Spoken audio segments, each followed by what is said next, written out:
Rise of the Dragon is set in the year 2053. You play as private investigator Blade Hunter. What does that remind me of?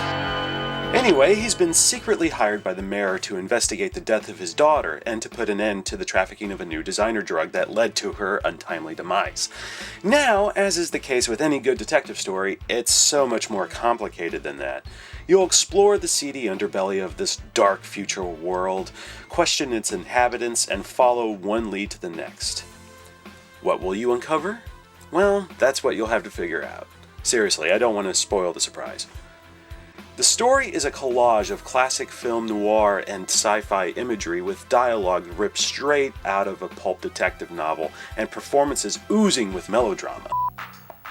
Hunter, we've had more reports of kids dying. Oh, we're horribly disfigured like my poor daughter. Doom! Doom! We're all doomed! Have you gone crazy or what?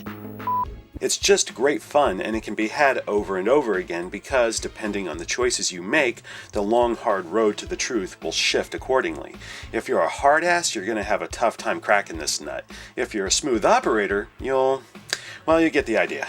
Let's talk graphics and sound. Visually, it's very cinematic. Backgrounds are rich with those little details I enjoy so much, like newspapers carried away on a night breeze, or some douche tossing his banana peel in the subway.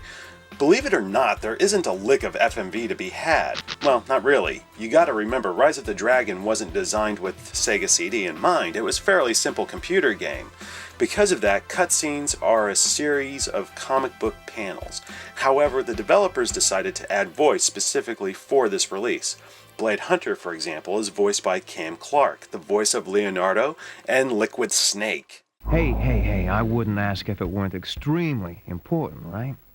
There's a lot of dangerous business going down, and I think my boss may be involved somehow.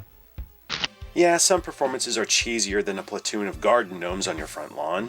I am Bahamut! But that's alright.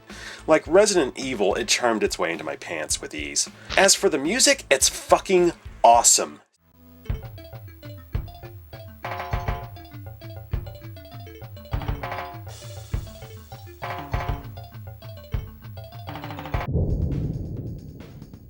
While the core gameplay is point and click, there are a couple of side-scrolling shooting stages.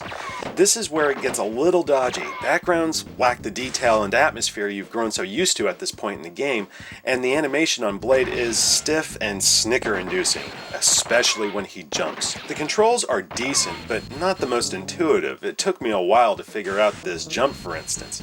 You have to press up on the D-pad and press the jump button in order to super jump. When I first played through this stage with my brother, it kind of took us by surprise. It would have been nice had there been a brief tutorial, but hey, that's me nitpicking.